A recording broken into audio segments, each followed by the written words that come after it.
A incrível marinha romana. Quando Roma dominava o mar. Embora as legiões frequentemente tenham destaque quando discutimos o poder militar de Roma, é importante ressaltar que a marinha romana desempenhou um papel vital na construção e manutenção do vasto Império Romano. Menos conhecida do que as legiões, a marinha romana exerceu um papel essencial no estabelecimento e expansão do poder e influência da antiga Roma. De maneira alcançou a famosa marinha georgiana, que garantiu o domínio britânico nos mares do mundo no final do século XVIII. A marinha romana foi fundamental para preservar o controle de Roma sobre o Mediterrâneo e outras rotas marítimas. Com frotas que navegavam pelos oceanos e rios, compostas por grandes e pequenos navios de guerra, as águas eram patrulhadas, as ameaças hostis eram eliminadas, e as rotas comerciais e de passageiros eram mantidas seguras. No auge de seu poder, a marinha romana contava com dezenas de milhares de marinheiros, constituindo, em termos numéricos, a maior marinha já existente. Entretanto, vale ressaltar que no início, os romanos não eram uma superpotência marítima. Foi necessário travar uma guerra sangrenta e brutal contra um inimigo superior para que a marinha romana nascesse. Essa jornada de origem torna-se um conto fascinante de superação e desenvolvimento. Nesse contexto, a marinha romana enfrenta desafios formidáveis, aprimorou suas táticas navais e experimentou navios mais avançados, envolvendo-se em uma força naval respeitável. Ao longo dos séculos, estendeu o alcance do Império Romano, permitindo o comércio e a comunicação com territórios distantes, além de garantir a proteção das fronteiras marítimas e conquista de novos territórios.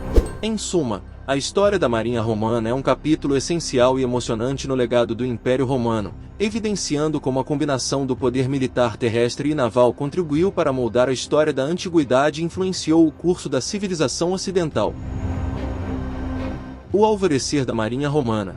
A história da Marinha Romana teve início no século III a.C., durante um dos conflitos mais sangrentos e custosos que ocorreram no mar Mediterrâneo. Naquela época, Cartago era uma potência naval dominante no Mediterrâneo Ocidental, estendendo seu poder ao longo da costa norte da África e estabelecendo colônias na Espanha, Sardenha e Sicília.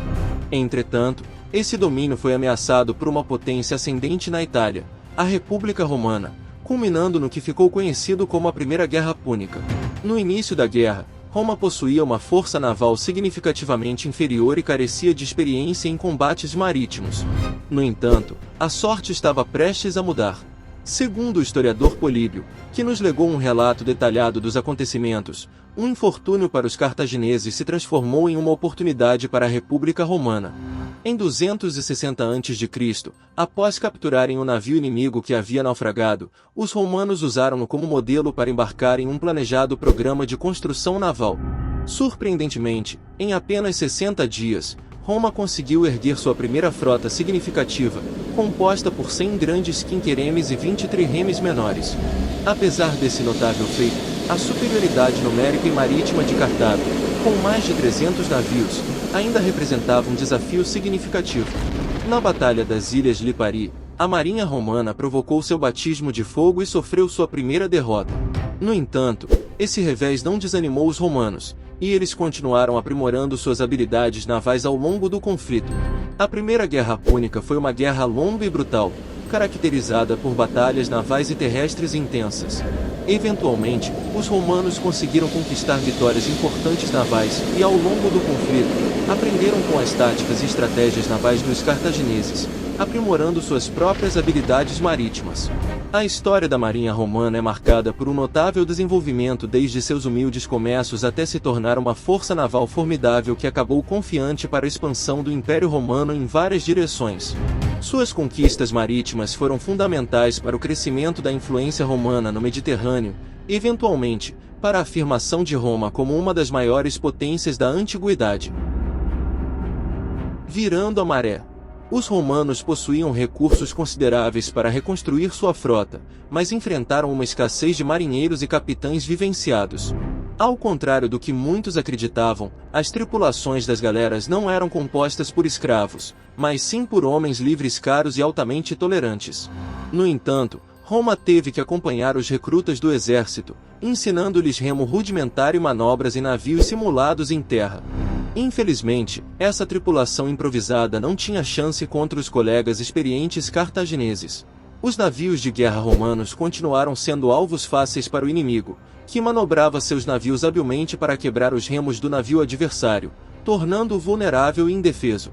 O resultado frequentemente foi a derrota, com os atacantes afundando os navios romanos. Para equilibrar o campo de batalha naval, os engenheiros romanos criaram uma invenção genial chamada corvus. Essencialmente, o corvus consistia em uma rampa de embarque de madeira com uma longa ponta de metal na parte inferior. Quando os navios de guerra romanos colidiram com o casco inimigo, o corvus foi baixado, ligando os dois navios e envolvendo o combate naval em uma batalha terrestre. O combate corpo a corpo era uma área onde os romanos se destacavam, e essa tática aberta permitia que eles surpreendessem os cartagineses na Batalha de Milá em 260 a.C., onde conseguiram abordar, destruir ou capturar os navios inimigos. Uma grande vitória também foi alcançada na Batalha do Cabo Equinomus em 256 a.C., quando uma frota de 300 navios romanos derrotou uma frota cartaginesa de 350 homens. Apesar desses triunfos navais, as perdas romanas durante a Primeira Guerra Púnica foram extremamente elevadas. Cerca de 600 navios de guerra, mais de 1.000 transportes e mais de 400.000 homens foram perdidos ao longo do conflito. No entanto, a maior parte dessas baixas foi resultado da prática romana de navegar em mares agitados. O corvus, embora uma inovação valiosa, tornava os navios instáveis em condições de mar agitado, levando à perda de muitas embarcações em tempestades.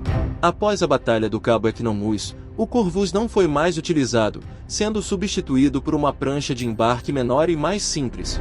Essas batalhas navais e as consequências da Primeira Guerra Púnica marcaram um período importante na história naval de Roma, com lições aprendidas sobre a importância de equilibrar a inovação tecnológica com as restrições impostas pelo ambiente marítimo.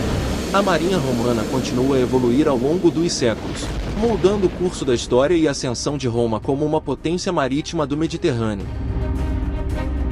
Os mestres do Mediterrâneo. A frota romana ameaça desafios ao longo da história, mas sua tenacidade e ênfase foram fundamentais para sua supremacia naval. Uma das vitórias mais marcantes ocorreu em 241 a.C., durante a Batalha de Egates, onde a frota romana conquistou uma vitória sobre Cartago, pondo fim à Primeira Guerra Púnica. Apesar das pesadas baixas sofridas, os romanos perseveraram, reconstruindo sua frota e treinando novas tripulações. As vitórias navais romanas foram tão esmagadoras que mesmo o lendário comandante Aníbal durante suas invasões à Itália, teve que optar pelo transporte terrestre de suas tropas, não ousando enfrentar a supremacia da marinha romana. Com o domínio estabelecido sobre o Mediterrâneo Ocidental, Roma voltou seus olhos para o Oriente. Em 192 a.C., durante o conflito com o Império Seleucida, os romanos se depararam com o desafio de transportar um exército liderado por Lúcio Cipião, irmão do comandante-general Cipião Africano, através do mar, já que os seleucidas ainda mantinham uma frota considerável. Essa operação arriscada foi apoiada pela Marinha Romana, e em 190 a.C., as forças navais romanas triunfaram na Batalha de Mionesus, seguida pela vitória em Magnésia, que resultou no colapso do Império Seleucida. Com essa série de vitórias, os romanos garantiram seu domínio absoluto sobre o Mediterrâneo.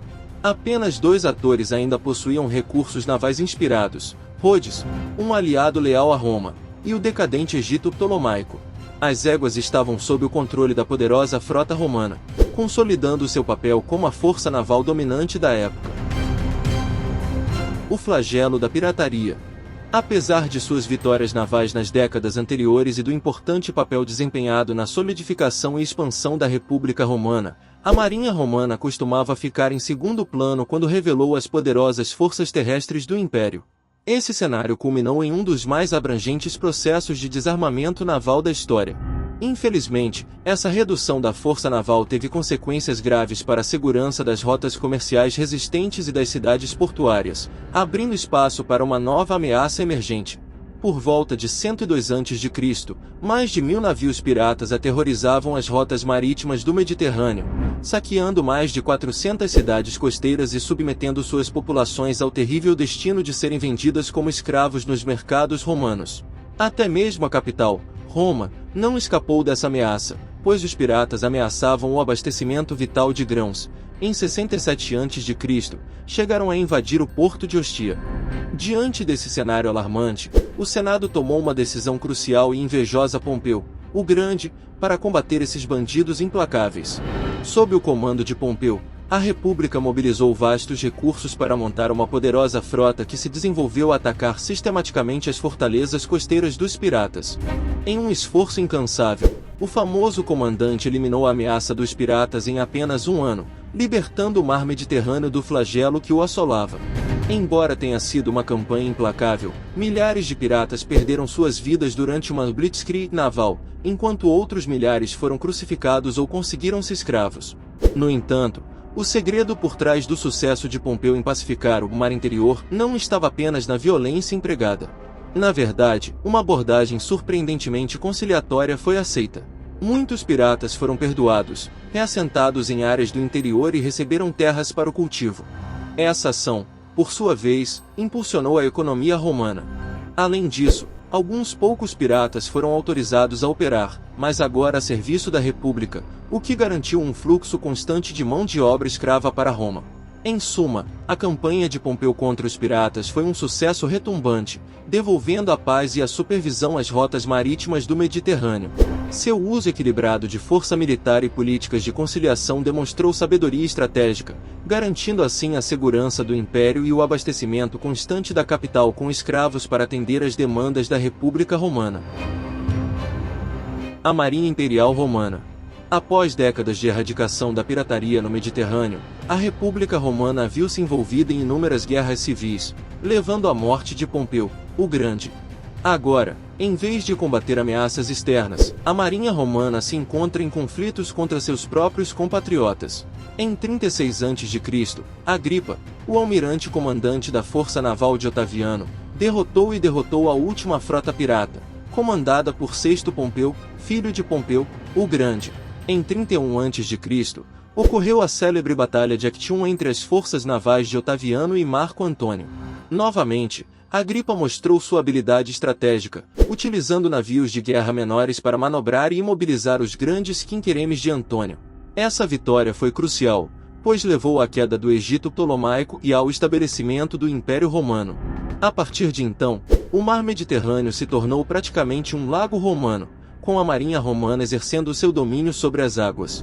Ciente da importância dos navios de guerra para policiar o mar interior e proteger as rotas comerciais, o imperador Augusto, anteriormente conhecido como Otaviano, estabeleceu a Marinha Imperial Romana com dois grandes comandos de frota: a Classis Praetoria Misenensis, localizada em Misenum, no Golfo de Nápoles, e a Classis Praetoria Ravenatis, situada em Ravenna, no norte do Adriático. Ambas as frotas tinham a missão de proteger a Itália e garantir a segurança das rotas comerciais cruciais para o fornecimento de bens essenciais, como grãos. Além disso, outras duas bases navais foram protegidas no Fórum Iuli, atual Frejus, e em Alexandria, garantindo a cobertura de toda a extensão do Mediterrâneo pelas forças navais romanas. Com o tempo, os sucessores de Augusto ampliaram ainda mais a marinha, estabelecendo comandos de frota no Atlântico, no Canal da Mancha, no Mar Negro e nas regiões banhadas pelos grandes rios Danúbio, Reno e Eufrates. Em um período breve, até o Mar Vermelho contorna com uma frota separada, essencial para o comércio romano com o Oriente. Durante o período imperial, a marinha protegeu subordinada ao exército, fornecendo suporte logístico às legiões, transportando tropas e patrulhando rios e litorais, com o auxílio dos fuzileiros navais. Curiosamente, os membros da marinha não se identificavam como marinheiros, mas sim como soldados, como evidenciado pelas inscrições em suas lápides, nas quais optavam por se autodenominarem legionários. Enquanto a maior parte dos marinheiros provinha das classes mais baixas da sociedade, sendo predominantemente de povos marítimos do Mediterrâneo Oriental, os cargos de alto escalão eram ocupados por membros das elites romanas. A Marinha Romana depois de Roma. 4 séculos após Augusto estabelecer o Império Romano, a Marinha Romana ainda mantinha o controle do Mediterrâneo.